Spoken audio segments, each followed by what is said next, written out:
Have you ever been in a conversation about sports where everyone's passionately debating last night's game, this player, that strategy, and you just sit there quietly nodding along, not even sure what they're talking about? Then someone turns to you and asks, "You don't watch sports?" You give a small smile. "No, I'm not really into it." And instantly there's this unspoken assumption that you lack passion, aren't very active, or are just a bit boring. But the truth is, that's not the case. If you're someone who isn't that interested in sports, or you know someone like that, it might say more than you think.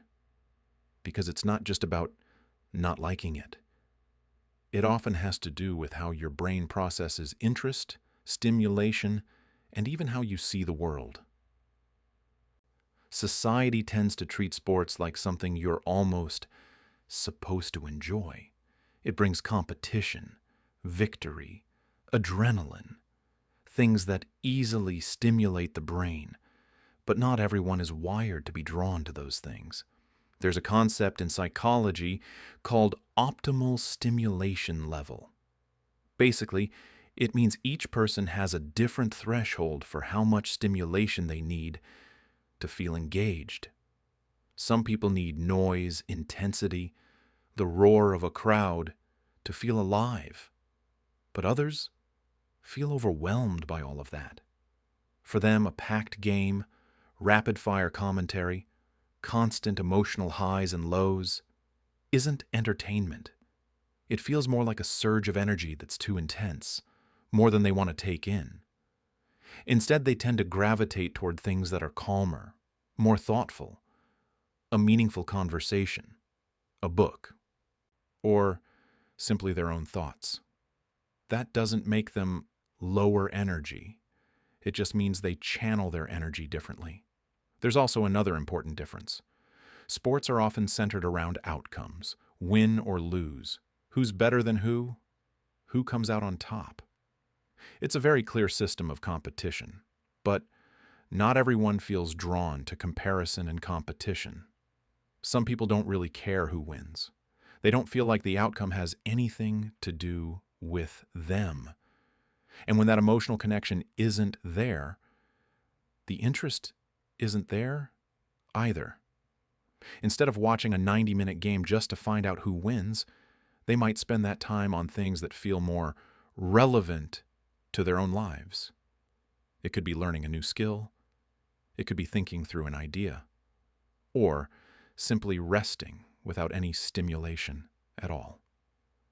Another interesting point is, many people who aren't into sports tend to observe rather than jump into loud, high-energy environments. They don't need to be in the middle of a crowd to feel like they belong. They don't need to ride the collective emotion to feel connected. They connect in a different way. Quieter, but just as deep. And sometimes that gets misunderstood. Others might think they're not sociable or unenthusiastic. But in reality, they're just choosing a different kind of experience. One that doesn't rely on external stimulation. It's like how some people love going to parties, while others prefer a quiet evening at home.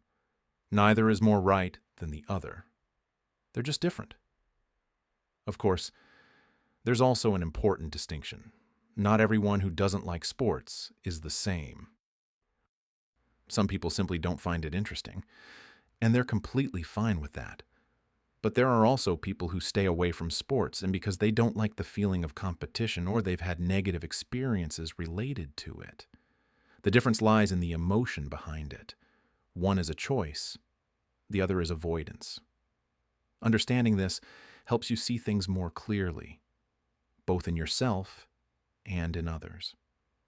If you're someone who isn't into sports, it doesn't mean you're missing something.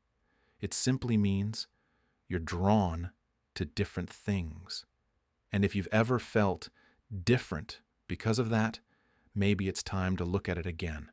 Not everyone needs the roar of a crowd to feel alive. Some people find life in quieter things.